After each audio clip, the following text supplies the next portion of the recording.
My paper is an extended knowledge representation learning approach for context-based traceability link recovery. I am Guoshuai Zhao.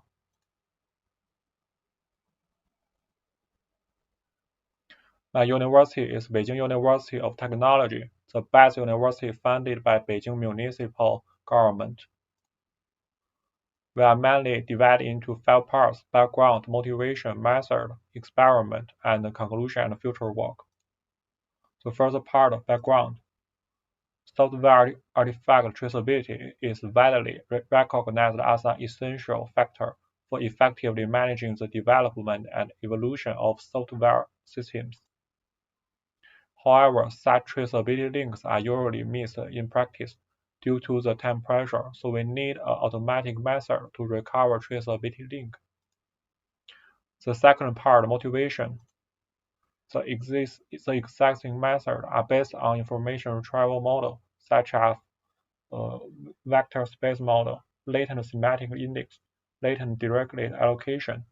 They all rely on calculating the textual similarity between artifacts without appropriately considering the context of each artifact. We argue that the context of software artifacts also renders important clues for establishing the traceability link among artifacts. This is a use case example in eTool dataset. The use case is linked with other use case. This is a source code class example. It has 3 subclasses. The context of software artifacts can typically be modeled as a graph, which connects an artifact with related ones via certain relationships. The third part, TRR-KRR method. It is the overview of our method. Firstly, we process the software artifacts. We construct the software artifacts into the structure of knowledge graph and get the description of the entities in knowledge graph. Secondly, we extend the description, the DKR model, to represent use case and encode comprehensively. We use the extended DKR model to represent use case and code case. Thirdly, all traceability link candidates obtained from machine learning classifier and meaning representation will be further screened with triple classification to get the final results. Before construct the knowledge graph, we define entity type and relation in our knowledge graph. As we can see in the picture, entity type contain use case, package, interface, and so on. Contain implement, method, inherit is the relationship between entity. In the phase 1, the knowledge graph is constructed according to the entity type and relationship defined above. The construction process is divided into 3 parts: extract relation between use case, tag traceability link, parse source code. We parse the code through the source code parsing tool to obtain classes, member variable, member method, and so on. According to the entity set obtained in the previous step, the text in the software artifacts is preprocessed into entity description. Phase 2 embeds a knowledge graph and entity description with knowledge representation learning algorithm. Phase 3 uses entity representation and machine learning classifier to obtain candidate links. Finally, the final result is obtained by using triple classification. DKRL is a method of knowledge representation learning. DKRL captures both the structural information of explicit relationships and the textual description of entities. DKRL would contribute to comprehensively and meaningfully representing the context of software artifacts, and eventually help with the identification of traceability links among software artifacts. Extended DKRL represents the DKRL model that changes the negative sample construction process. In the training process of the DKRL model, we need to construct negative samples according to tribals.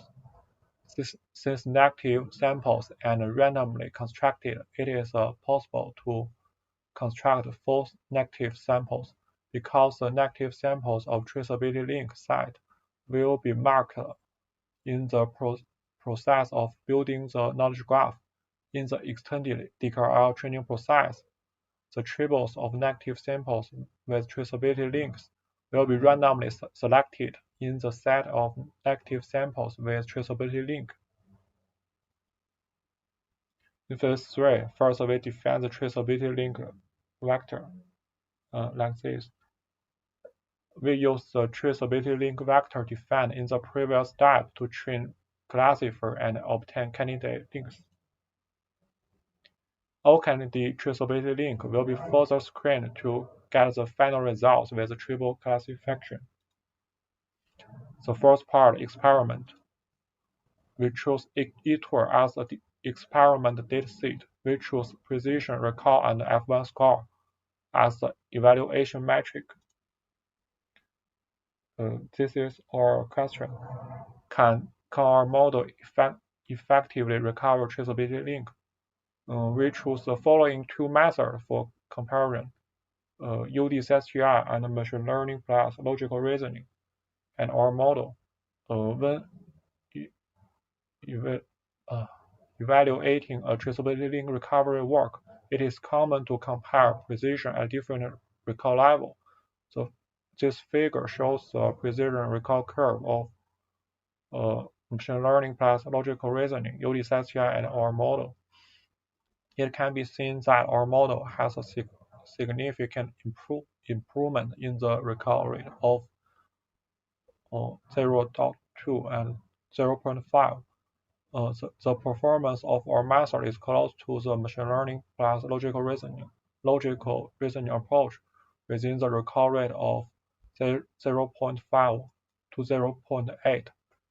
It shows